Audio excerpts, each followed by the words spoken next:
Alhamdulillahi Rabbil Alamin wa sallallahu wa sallam ala nabiyyina Muhammadin wa ala alihi wa ashabihi ajma'in amma ba'd. Ceci est notre deuxième assise concernant notre programme d'étude du livre Lum'atul I'tiqad al-Hadi ila Sabil al-Rashad de l'imam Muwafaquddin Abu Muhammad Ahmed ibn Qudama al-Maqdisi al-Hanbali, qu'Allah lui fasse miséricorde. Dans l'assise précédente, on a fait une petite introduction où on a clarifié l'importance du sujet de la croyance, non, qu'on doit adhérer à la doctrine des compagnons du prophète sallallahu alayhi wa sallam. Et on a parlé un peu de l'imam Ibn Qudama. On a présenté ces grands savants-là de façon résumée. On a également parlé du contenu du livre. On a présenté de façon résumée aussi les livres et on a parlé des explications de ces livres. Maintenant, avant de rentrer dans le vif du sujet, c'est-à-dire avant d'amorcer les propos de l'auteur dans ces livres-là, je voulais rappeler un point par rapport à la cite précédente. Quand je parlais du grand savant Abdul Qadir al-Gilani, qu'Allah lui fasse miséricorde, j'ai parlé des soufis. Et j'ai oublié d'attirer l'attention sur un point important. C'est quoi ce point-là? C'est que Abdul Qadir al-Gilani n'a rien à voir avec les soufis là.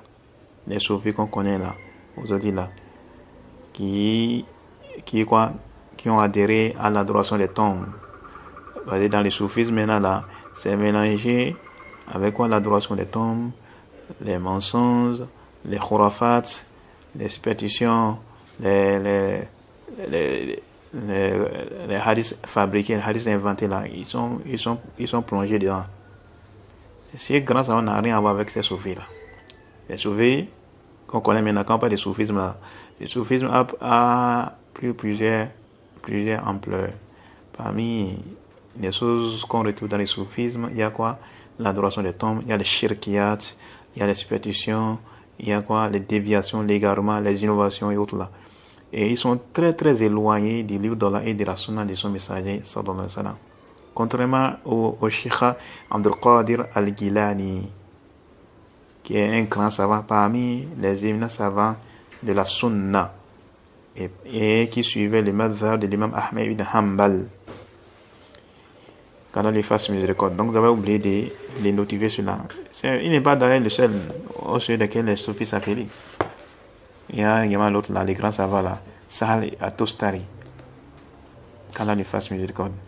Donc ces savants là, ils n'ont rien à voir avec le soufisme qu'on connaît aujourd'hui là, ok? Donc si on voit les paroles de ces soufis là, on dit Abdul Qadir al-Gilani a dit, Sahal at-Tustari a dit, si, ne soyez pas trompés. C'est un peu comme avec les Ash'ari. C'est un peu comme avec les Ash'ari et les Ahbash ainsi que les Maturidiyya. Vous allez voir, ils vont se cacher derrière les imams là, derrière les quatre imams là.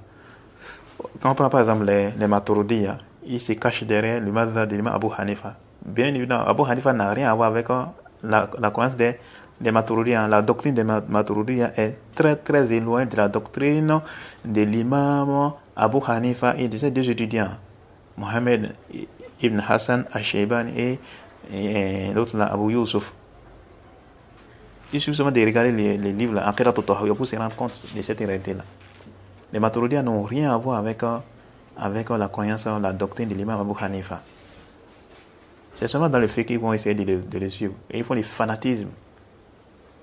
Mais en ce qui concerne la croyance de l'imam Abu Hanifa et la croyance de ces imams-là qui s'affilient au mazhab de l'imam Abu Hanifa parmi les imams de la Sunna, ils n'ont rien à voir avec la doctrine des Maturidiyya.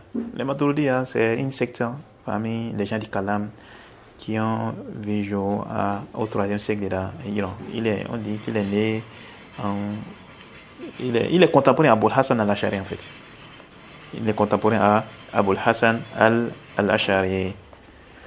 Et sauf que en fait les Maturidiyya ils s'affilient au mazhab de l'imam Abu Hanifa. Contrairement aux Ash'ari qui s'affilient au mazhab de l'imam Malik et de l'imam Shafi'i. Les Ash'ari ils s'affilient au mazhab de l'imam Ahmed, ils s'affilient au mazhab de l'imam Malik et au mazhab de l'imam Shafi'i. Mais bien évidemment, ces imams n'ont rien à voir avec cette doctrine-là. C'est pourquoi même les imams, là, ils refusaient qu'on les affilie. Les imams Shafi'i, ils refusaient qu'on les affilie à la doctrine des Ash'ari. Pareil également les imams malikites également. Je crois d'ailleurs parler de ça la première fois dans certaines assises. Donc, que les gens ne soient pas trompés. Ah non, je suis Ashari. Quand tu entends quelqu'un va dire quoi, je suis Ashari. Dans la croyance Maturidi ou bien Ashari, dans la croyance malikite, dans le fiqh, ou bien quoi, je suis. Elle dit des propositions en contradiction avec les enseignements de ces imams-là, avec la croyance et la doctrine de ces imams. Ces imams-là, ils suivaient le madhab des salaf. Le problème seulement avec l'imam Abu Hanifa, c'est aussi de hacker contre l'iman. C'est au lieu de hacker contre l'iman, il a dévié. Sinon, les restes des abouab dans la croyance, il était en conformité avec les croyances et la doctrine des gens de la sunna. C'est seulement dans hacker contre l'iman, la réalité de la foi, où il a rejoint la doctrine des Mourgia, où il voit que la foi n'augmente pas et ne diminue pas. Et que les actes ne font pas partie de la foi. Bien évidemment, il voit qu'on doit œuvrer. Et que celui qui commet le péché, il mérite le châtiment et autres. Mais lui, il ne voit pas que la foi augmente et la foi diminue, ou bien également que les actes ne font pas partie de la foi. Et les gens l'ont réfuté par rapport à ça. C'est seulement l'erreur de l'imam Abu Hanifa, qu'Allah lui pardonne. Mais quand on fait des affiliés à lui dans les faits, et maintenant, en ce qui concerne la croyance, on s'écarte de sa croyance. Là, il n'y a aucun doute que c'est une déviation évidente. Et le meilleur livre dans les mazhab de l'imam Abu Hanifa, où on clarifie la croyance, c'est le livre Aqidat Tahawiyya. Bien évidemment, ce livre-là, ça contient, il y a des remarques à faire là. Et il faut se baser, celui qui veut lire ce livre-là, il faut se baser sur les explications des savants. Bon nombre de savants contemporains ont expliqué ce livre-là. Les Cheikh Fawzan, les Cheikh Baz, les Cheikh l'autre là, les Cheikh Zayd, il a une explication résumée. Il y a aussi l'autre là, les Cheikh Albani aussi, qui a des taliqat mufida sur ce livre-là. Il y a également d'autres savants qui ont fait l'explication de ces livres-là. Mais on dit la meilleure explication de ces livres, c'est l'explication qui a été faite par le grand savant Hanafite. Les grands savants parmi les Hanafiya, l'imam Ibn Abdul-Aziz al-Hanafi, qui fait partie des professeurs de l'imam Ibn Kathir, qu'Allah lui fasse miséricorde. Et dans l'imam, il y a également d'autres savants qui ont écrit des livres dans la croyance et qui font partie des gens de la Sunna et qui s'affiliaient au mazhab de l'imam Abu Hanifa. Ils sont même beaucoup. Mais ici, c'est pas là le sujet. Et quant au mazhab de l'imam Ahmed, le mazhab de l'imam Shafi'i, l'imam Malik, il y en a beaucoup. Il y a beaucoup de livres qui ont été écrits dans la croyance. Il y a les Sharh al-Sunnah de l'imam Mozani, Aqidat Salaf wa Ashab al-Hadith de l'imam Sabuni, et Intiqad A'immat al-Hadith de l'imam Abu Bakr al-Ismaili, les livres là, Al-Hujjatu fi Bayan Mahajja de l'imam Qawam al-Sunnah al-Asbahani, et bien d'autres livres. Sharh al-Sunnah de l'imam Lalaka'i, Sharh al-Usul Intiqad de l'imam Lalaka'i plutôt. Tous ces savants ils font partie de quoi? Des Shafi'iyya. Et tous ces livres que j'ai cités là, ce sont des livres qui traitent de la doctrine, de la croyance, de la méthodologie des gens de la Sunna. Et dans l'imam de l'imam Ahmed, avant les mazhab de l'imam Malik, il y a quoi? Usul al-Sunnah d'Ibn Abi Zamanin. Il y a aussi d'autres livres qui ont été écrits sur ce sujet-là. Et quand il regarde ces livres-là, le contenu de ces livres-là, c'est le même. C'est le même. Quand il prend Sharh al-Sunnah, les livres qui ont été écrits dans la doctrine de la Sunna par les imams malikites, ceux qui s'affiliaient, ceux qui sont encore restés sur la droiture, je ne parle pas de ceux qui ont dévié. Ceux qui ont dévié, ça c'est autre chose. Ceux qui sont encore restés sur la droiture, quand tu regardes le contenu de leurs livres, comme par exemple, à titre d'exemple, au Sunnah d'Ibn Abi Zamani, qui est un savant du 3e siècle, ou bien les autres livres qu'ils ont cités là. Tu vois, on constate que le contenu, c'est même. Peut-être c'est différent qu'on va constater, c'est quoi? Le fait que tel livre-là, c'est avec les chaînes de transmission, les Asanid, et l'autre livre, c'est pas avec les Asanid. Ou bien tel livre-là, il y a des détails, et l'autre livre-là, c'est le résumé. Maintenant, quand on mazhab l'imam Ahmed ibn Hanbal, bon nombre de savants qui sont dans ce mazhab-là, ils sont restés sur la droiture. C'est seulement quelques minorités là qui ont dévié, qui ont adhéré soit au tawhid des sifat ou bien au tafwid. Et le plus souvent, c'est des tafwid, on trouve là dans certains savants qui se sont trompés dans le sifat là, dans les mazhab de l'imam Ahmed ibn Hanbal, c'est au lieu de le plus, ils ont penché vers les tafwid. Bon, d'autres là, tantôt c'est tafwid, tantôt c'est le tawil, autres là, comme Ibn Jawzi et autres là. Qu'Allah les fasse miséricorde. Donc, on revient maintenant à notre sujet de débat. Alors, l'imam Ibn Qudama, qu'Allah les fasse miséricorde, il dit dans son livre, le Mu'atul I'tiqad il-Hadi ila Sabil al-Rashad, il dit, Bismillahir Rahmanir Rahim, Alhamdulillahi al-Mahmoudi bi kulli lisan, al-Ma'budi fi kulli zaman, alladhi la yakhlu min ilmihi makan, wa la yashghaluhu sha'nun an sha'n. جل عن الأشباء والأنداد وتنزه عن الصاحبة والأولاد ونفذ حكمه في جميع العباد لا تمثله العقول بالتفكير ولا تتوهمه القلوب بالتصوير ليس كمثله شيء وهو السميع البصير. Donc, il dit au nom d'Allah, le tout miséricordieux, le très miséricordieux. Louange à Allah, celui qui est loué en toute langue et qui est adoré en tout temps. Il est celui dont aucun endroit n'échappe à sa science. De faire un acte ne l'empêche pas d'en faire un autre. Il est le plus immense qui n'a pas de semblable ni d'égal. Il est exemplaire d'épouse, de compagne et d'enfants. Son jugement est appliqué sur l'ensemble de ses serviteurs. Des raisons ne peuvent lui trouver de semblables après réflexion, ni le cœur ne peut l'imaginer. Ensuite, il a cité le verset où Allah le Très-Haut nous dit Laysa kamithlihi shay'un wa huwa as-sami'ul basir. Rien ne lui ressemble et c'est lui l'audient et le clairvoyant. C'est le verset 11 de la sourate Shura, la sourate 26 de la sourate c'est la sourate 42 non, du Coran. Voilà ce que l'auteur a dit. Ça, c'est l'introduction de l'auteur. De là, on voit quoi? Quand on regarde attentivement, on voit que l'auteur, qu'Allah le fasse miséricorde, il a débuté son livre par la basmala, par Bismillahir Rahmanir Rahim. C'est ça qu'on appelle en langue arabe la basmala. Contrairement à la tasmiya. La tasmiya, c'est le fait de dire Bismillah. La tasmiya, c'est le fait de dire Bismillah. Et la tasmiya est légiférée avant de manger. Quant à la basmala, qui est le fait de dire Bismillahir Rahmanir Rahim, ça, on l'écrit. Ça, c'est légiféré avant d'écrire un livre. Quand tu veux écrire un livre, ou tu veux faire un écrit, ou tu veux envoyer une lettre là, tu commences d'abord par la basmala, par Bismillahir Rahmanir Rahim. Et cela, il y a en cela, quoi? Le suivi du Coran et le fait de prendre exemple du prophète sallallahu alayhi wa sallam dans sa sunna. C'est-à-dire quoi? Quand on regarde le Coran, on voit quoi? Que Allah subhanahu wa ta'ala a débuté par la basmala. Quand on regarde la sourate Fatiha, quand on ouvre le Coran, la première chose qu'on voit au lieu de chaque sourate, c'est quoi? C'est la basmala. Toutes les sourates du Coran commencent par la basmala, par Bismillahir Rahmanir Rahim. Par Bismillahir Rahmanir Rahim. Toutes les sourates du Coran, sauf quelle sourate? La sourate 9 du Coran, qui est quoi? La sourate Bara'a ou bien la sourate Tawbah, qu'on appelle la sourate les repentis ou la sourate les désaveux.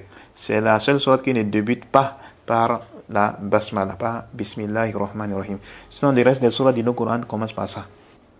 Et donc, le fait de commencer les livres par les écrits, par la basmala, alors, c'est quoi? C'est suivre le Coran en ça.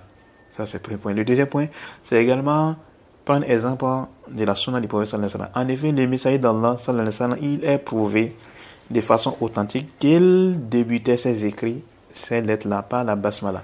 On a par exemple l'histoire de Héraclius avec Abu Sufyan, la lettre que le prophète a envoyée au roi là, Héraclius. On voit quoi dedans là, il avait commencé son écrit par la basmala, comme cela est attesté dans les hadiths, dans les sahih, dans l'authentique de Bukhari. Donc, le fait de commencer les écrits par la basmala, c'est prendre exemple de nos Coran ainsi que de la sunna des prophètes sallallahu alayhi wa sallam. Toutefois, il y a des hadiths qui sont venus où on ordonne de commencer les écrits par la basmala, mais ces hadiths-là ne sont pas authentiques. Les hadiths qui disent quoi? Kullu dhibal la yubda'u fihi bi bismillahir rahmanir rahim fa huwa aqta'. Toutes choses importantes qui ne débutent pas par la basmala, par bismillahir rahmanir rahim, elle est coupée. Elle est coupée de tout bien. Mais ces hadiths-là qui ordonnent là, aucun d'entre eux n'est authentique. Comme l'ont clavé bon nombre de savants, notamment le Cheikh Al-Albani, dans son livre Al-Irwa. Il a détaillé la faiblesse de ces hadiths-là. Toutefois, les hadiths qui sont venus de façon authentique, c'est ce qui mentionne que c'est l'acte du prophète sallallahu alayhi wa sallam. C'est-à-dire le prophète sallallahu alayhi wa sallam, il commençait ses écrits par la basmala. C'est ce qui est venu de façon authentique. C'est-à-dire quoi, le fi'l du prophète, l'acte du prophète. Mais quant à la parole, où on dit que le prophète a ordonné, ça, fihi nadhar. C'est pas authentique. Ok? Et également, on voit également dans l'histoire du prophète Suleiman, alayhi salatu wassalam, où il a commencé son écrit par la basmala. N'est-ce pas? Pour ceux qui ont lu le Coran, ils vont faire le constat là.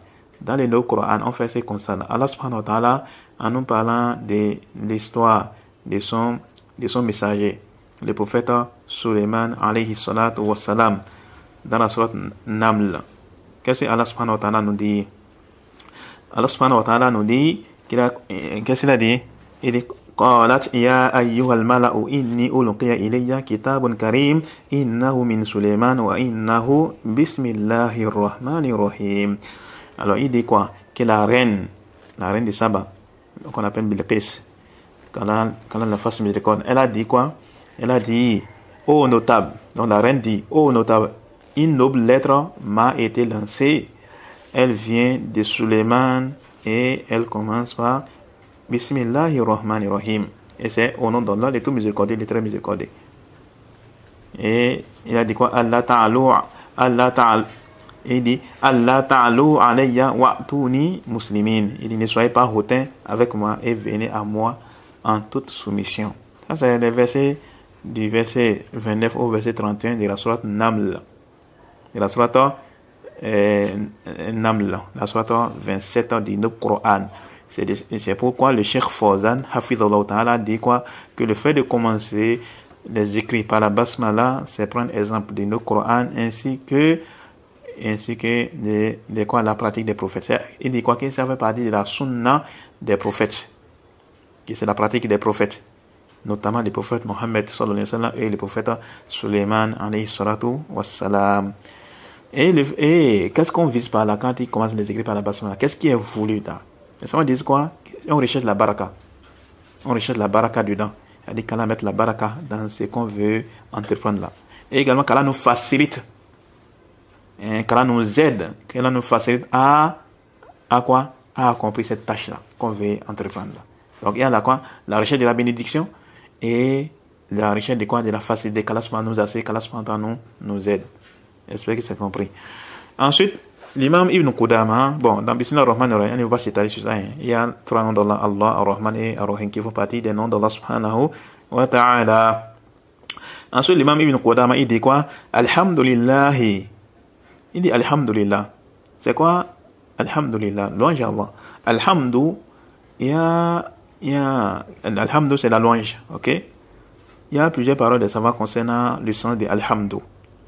Et la meilleure définition qui a été donnée, c'est celle évoquée par le Cheikh al-Islam Ibn Taymiyyah, le Cheikh al-Islam Ibn Qayyim al-Jawziyya, et le Cheikh Abu Hazim et bien d'autres savants qui ont dit quoi? Que c'est, ils disent Alhamdu huwa dhikru mahasin al-mahmoudi ma'a mahabbatihi wa tanzimihi wa ijlalihi. C'est-à-dire quoi? Que Alhamdu, la louange, est la mention des qualités de celui qui est loué par amour, par vénération, par considération et par respect. Bon, pour ceux qui veulent écrire, je vais répéter encore. Alhamdu huwa dhikru mahasinil mahmoudi. Alhamdu huwa dhikru mahasinil mahmoudi ma'a mahabbatihi wa tanzimihi wa ijlalihi. C'est-à-dire, c'est la mention des qualités de celui qui est loué par amour, vénération, considération et respect. Et Alhamdu est différent de As-Sana. Il y a certains qui ont voulu faire comprendre que As-Sana et Alhamdu c'est les mêmes choses, mais ils ont dit qu'il y a une différence. Certains ont dit que non. Que As-Sana, c'est quoi? Huwa Alhamdu mutakarrir. As-Sana'u huwa Alhamdu mutakarrir. C'est-à-dire, le Sana, l'éloge, c'est le Hamdu qui est fait de façon répétitive. Ok? Le Hamdu qui est fait de façon les hamdou, la louange qui est faite de façon répétitive. C'est-à-dire quoi? Idha takarrara sara thana. C'est-à-dire quoi? S'il est répété, alors si le hamdou est répété, alors il devient quoi? Athana, il devient l'éloge. Et cela est indiqué par le hadith de Abu Huraira radiyallahu anhu qui se trouve dans l'authentique de l'imam Muslim. Qu'est-ce que Abu Huraira nous dit? C'est concernant la sourate al-Fatiha. Abu Huraira dit quoi? فإني سمعت رسول الله صلى الله عليه وسلم يقول قال الله تعالى قسمت الصلاة بيني وبين عبدي نصفين ولعبدي ما سأل فإذا قال العبد الحمد لله رب العالمين قال الله تعالى حمدني عبدي وإذا قال الرحمن الرحيم قال الله تعالى أثنى علي عبدي. الحديث. Alors, Abu Huraira radiyallahu anhu, il nous dit qu'il a entendu le messager d'Allah sallallahu alayhi wa sallam dire que Allah le Très-Haut a dit: j'ai divisé la prière entre moi et mon serviteur en deux parties égales, et mon serviteur aura ce qu'il demande. Lorsque le serviteur dit فَإِذَا قَالَ الْحَمْدُ, lorsque le serviteur dit Alhamdulillahi Rabbil Alamin, louange à Allah, soit de l'univers, قال الله تعالى, Allah répond en disant Hamidani Abdi, mon serviteur m'a loué. فَإِذَا قَالَ وَإِذَا قَالَ, et lorsqu'il dit Ar-Rahman Ar-Rahim, le tout miséricordieux, le très miséricordieux, قال الله تعالى, Allah le très haut répond en disant Athna alayya Abdi, mon serviteur m'a élogé. On voit dans ces hadiths là que Allah subhanahu wa ta'ala a fait la différence entre Alhamdu et Athana. Et que Alhamdu c'est quoi? C'est Athana, c'est quoi? Le hamdu qui est fait de façon répétitive. Le hadith est dans les Sahih Bukhari, Sahih Muslim. Ok? Wallahu ta'ala a'lam concernant cette différence là. Ensuite, l'auteur, il dit quoi? Bon, là, Allah, c'est quoi? C'est celui qui mérite l'adoration et la dévotion sur l'ensemble de ses créatures. ذلك هو الحق وأن ما يدعون من دونه هو الباطل. C'est ainsi qu'Allah, c'est lui la vérité, alors que ce qu'ils invoquent en dehors de lui n'est que du faux. Donc Allah est la seule et l'unique divinité à mériter toutes les différentes formes d'adoration. Vous voyez, une quelconque forme d'adoration à autre que lui relève de l'égarement. Bal, c'est même du shirk. Qu'Allah nous en préserve. Alors il dit quoi? Il dit Alhamdulillahi al-mahmoudi bi kulli lisan. Donc il dit quoi? Louange à Allah qui est loué en toute langue. Al-mahmoudi bi kulli lisan, qui est loué en celui qui est loué en toute langue. Alaykoum salam. Celui qui est loué en toute langue. Et cette parole-là, ça cause des problèmes, comme l'a mentionné le Cheikh Mohamed Abou Hazim dans son explication de ces livres-là. C'est quoi? C'est pourquoi? Parce que c'est pas tout le monde, parce que ce n'est pas tout le monde qui loue Allah, comme le cas des mécréants. Alors, le Cheikh Abou Hazim, il a fait comprendre qu'on peut comprendre sa parole de deux manières. La première, c'est quoi? Al-istihqaq. C'est-à-dire qu'Allah est celui qui mérite d'être loué dans toutes les langues, même si cela ne s'est pas concrétisé, même si cela ne s'est pas réalisé. Mais quand même, c'est lui qui mérite d'être loué dans toutes les langues. Il a dit, le fait de comprendre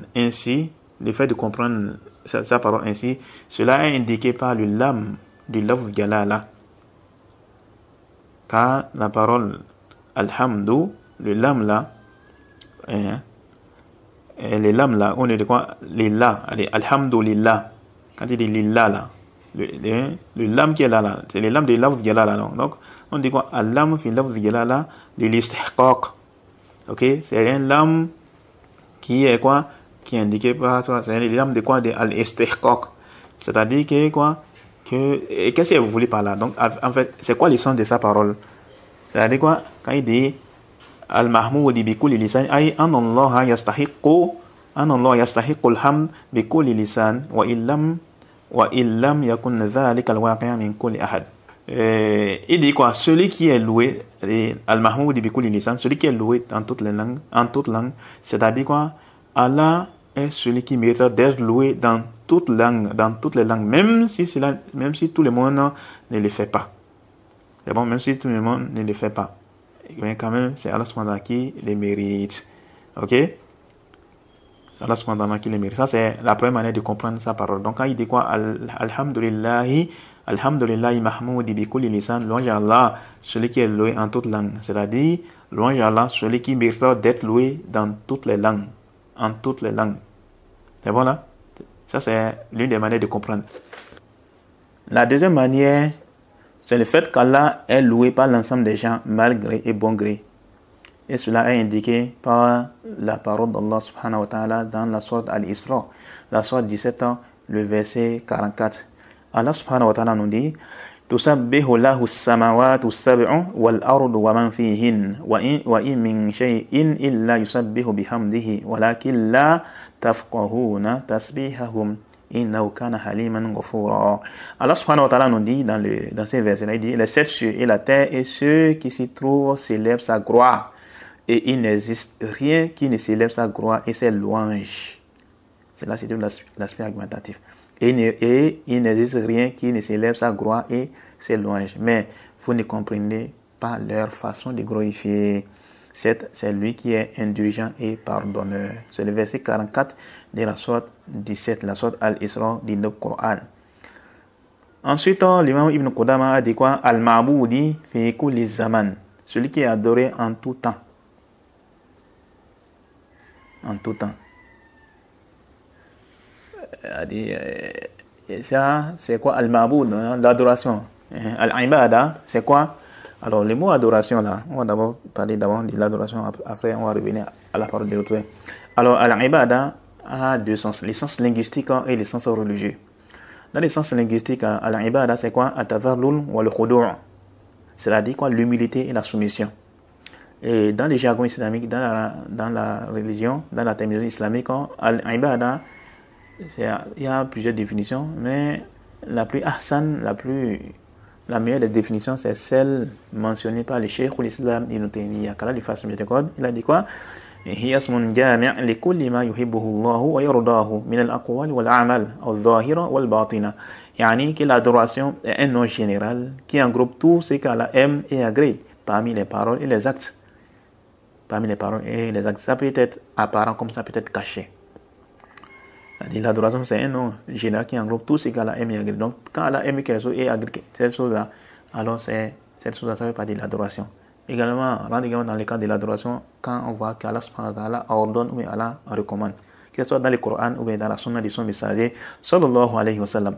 Et ces formes d'adoration, ces adorations qu'Allah agrée et aime, ça peut être des paroles comme ça peut être des actes, les paroles comme la lecture du Coran, les rappels, les prêches, les invocations et autres là.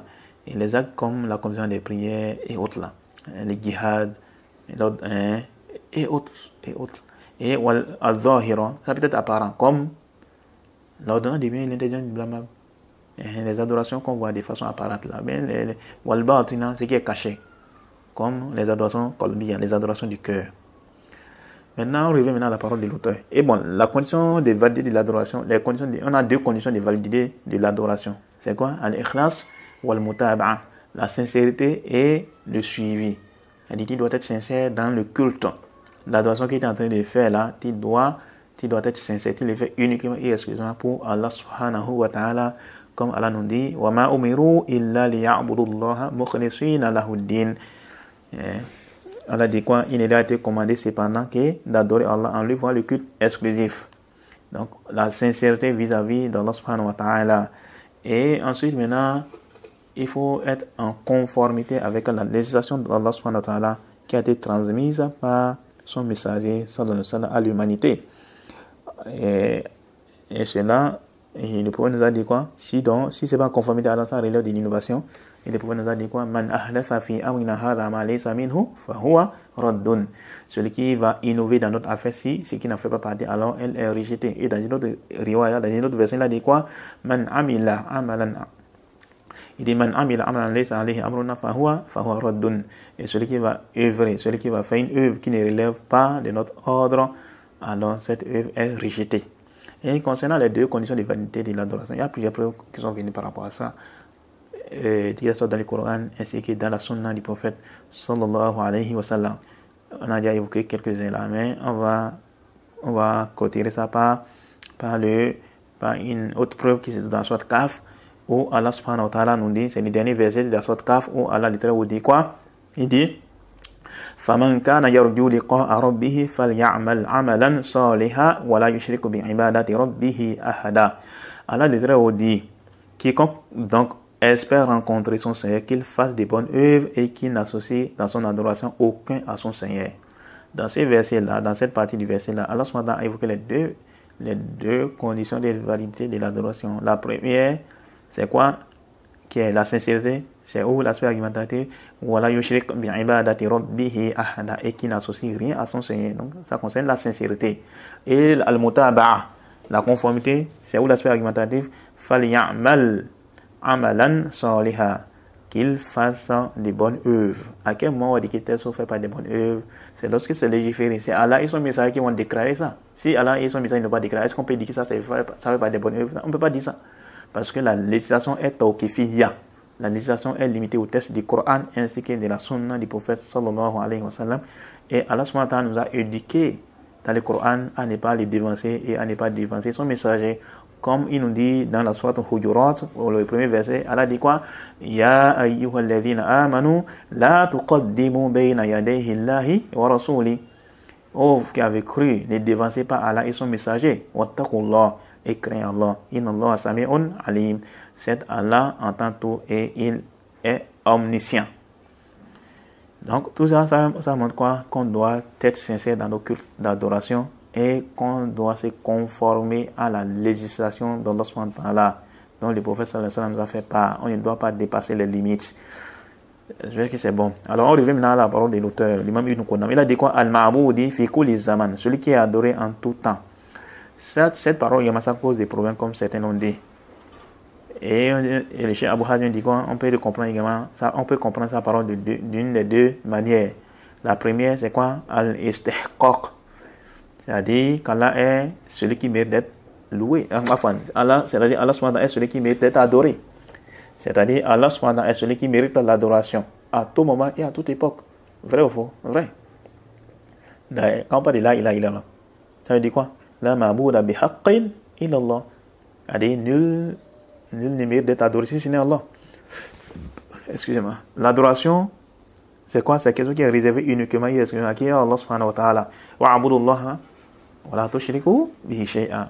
Adorer Allah et ne lui donner aucun associé. Dans le Coran, Allah dit également quoi? Nous avons envoyé dans chaque communauté un message pour leur dire adorez Allah et écartez-vous des fausses divinités. Nous n'avons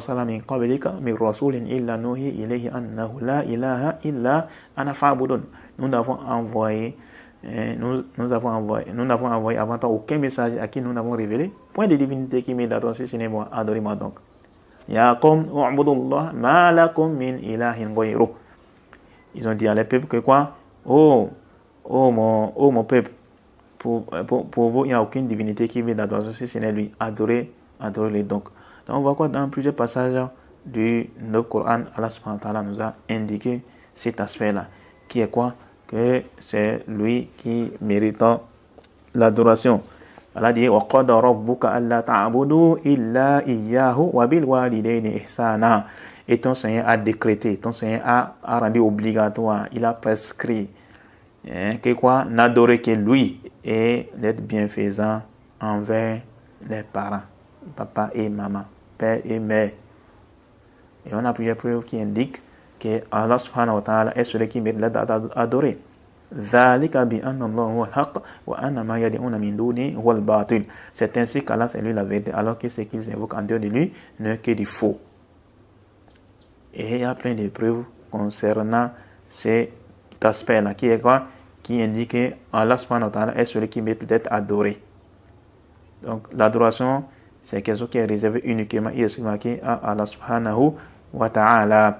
Et Allah subhanahu wa ta'ala nous dit également dans la sourate al-Jinn, dans la sourate Jinn, Allah dit quoi? Wa anna al-masajida lillahi fala tad'u ma'allahi ahada. Les mosquées sont consacrées à Allah. N'invoquez donc personne avec Allah. Tout ça, ça fait par des preuves qui nous indiquent que l'adoration est uniquement et exclusivement réservée à qui? À Allah subhanahu wa ta'ala. Et c'est lui qui mérite l'adoration. C'est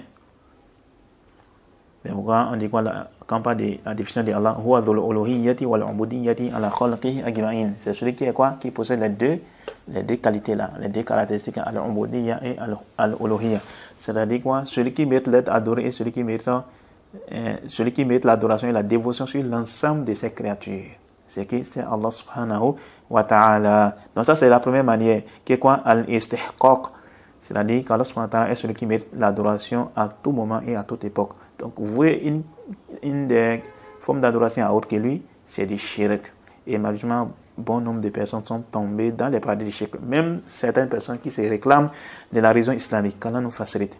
Et alhamdulillah, les savants n'ont cessé d'enseigner les livres qui traitent du tawhid, comme Thalathatul Usul, Qawaid Arba, Kitab Tawhid, Kashubuhat, Nawaqil al-Islam, et bien d'autres livres qui ont été écrits pour clarifier la réalité du tawhid d'Allah subhanahu wa ta'ala. Il y a aussi les livres des savants contemporains, d'autres, le Coran al-Karim, Irshad ila Sahih al-I'tiqad, de Cheikh Fawzan, ainsi que son livre Aqidatut Tawhid. Le Cheikh Ibn Uthaymin aussi a des ressorts sur ce sujet, le Cheikh Ibn Baz aussi, et bien d'autres savants parmi les savants contemporains. Alors, ça c'est l'une des manières de comprendre sa parole. La deuxième manière, c'est quoi? Al-ibadatul amma, c'est-à-dire l'adoration de manière générale, qui concerne quoi? La servitude générale, la servitude universelle. C'est-à-dire que tout le monde est concerné par la servitude, bon gré et mal gré. Allah nous a dit dans le Coran, in kullu man fis samawati wal ardi illa ati rahmani abida. Tous ceux qui sont dans les cieux et sur la terre se rendront auprès du tout miséricordieux sans exception en tant que serviteurs. Voilà ce que Allah le Très-Haut nous dit dans son Coran, à Sourate Maryam, le verset 93. Ça c'est l'adoration de manière générale. Et le Cheikh Hafiz al-Hakami a fait allusion à cela dans son livre Alam Sunnati al-Mansoura, qui est un livre qu'on appelle en français 200 questions-réponses dans la croyance. Un livre très très bénéfique dont bon nombre de savants conseillent d'étudier.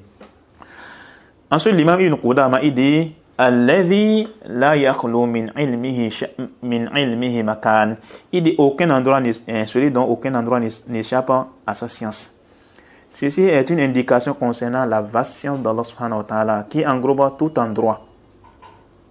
Allah subhanahu wa ta'ala nous dit dans quoi? Dans le Coran. Alam ta'lam anna Allah ya'lamu ma fi samai wal ard. Inna dhalika fi kitab. Inna dhalika ala Allahi yasir. Allah dit quoi? Ne sais-tu pas qu'Allah sait ce qu'il y a dans le ciel et sur la terre?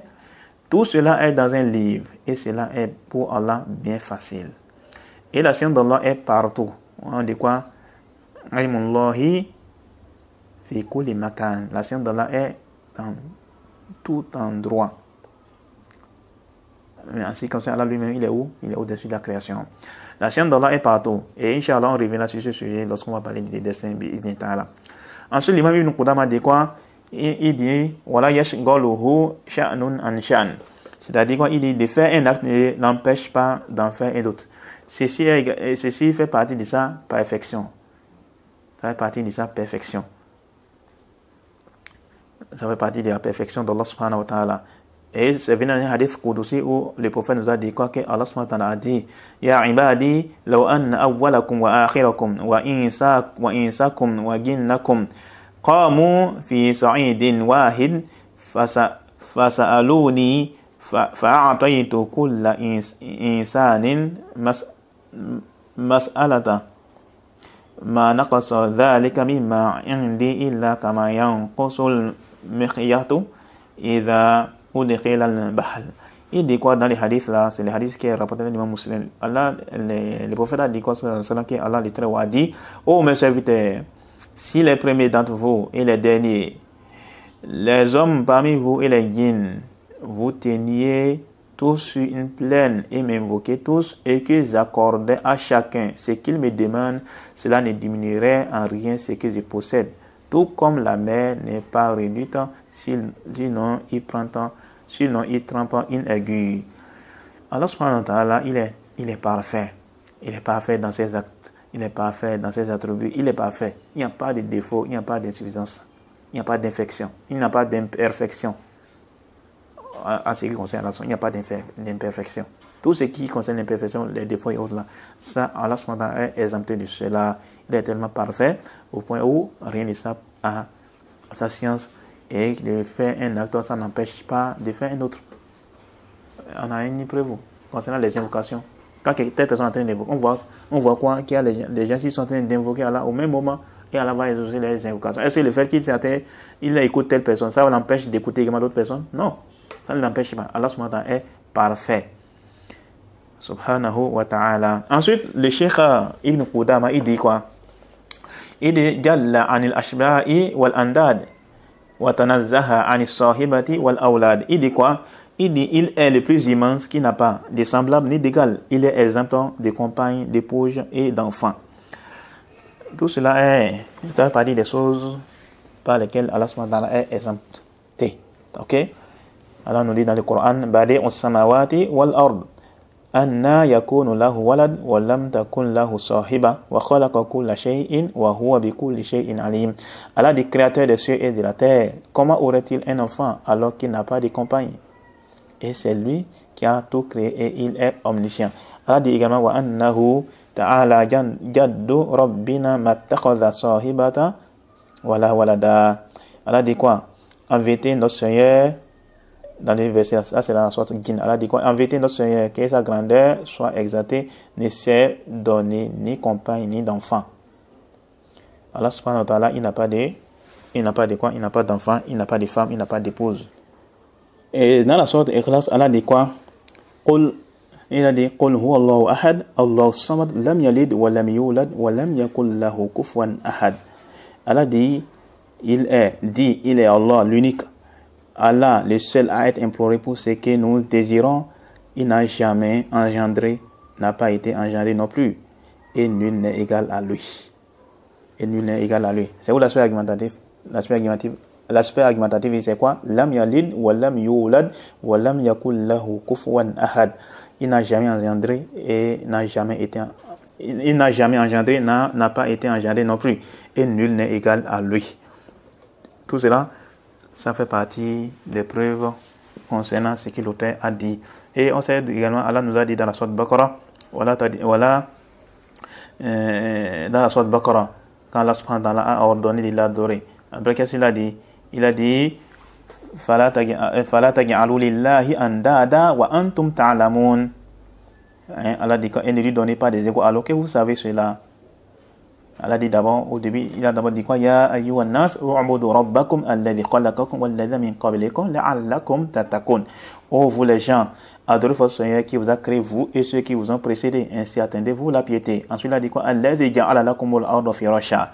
C'est lui qui vous a fait la terre pour lui. Donc il a fait de la terre un lit pour vous. Was sama'a bina'a, et le ciel pour toi. Wa anzala minas sama'i ma'a, et qui précipite la pluie du ciel. Il fait descendre à partir du ciel la pluie. Ok? Il fait descendre à partir du ciel de l'eau. Fakhraja bihi minas samarati rizqan lakum. Et par elle fait surgir toutes sortes de fruits pour vous nourrir. Ensuite, il dit quoi? Fala taj'alu lillahi andada. Ne lui cherchez donc pas des égaux, ne lui donnez pas des égaux.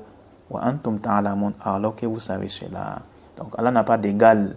Allah est exemple de tout cela. Subhanahu wa ta'ala. On va s'arrêter ici d'abord.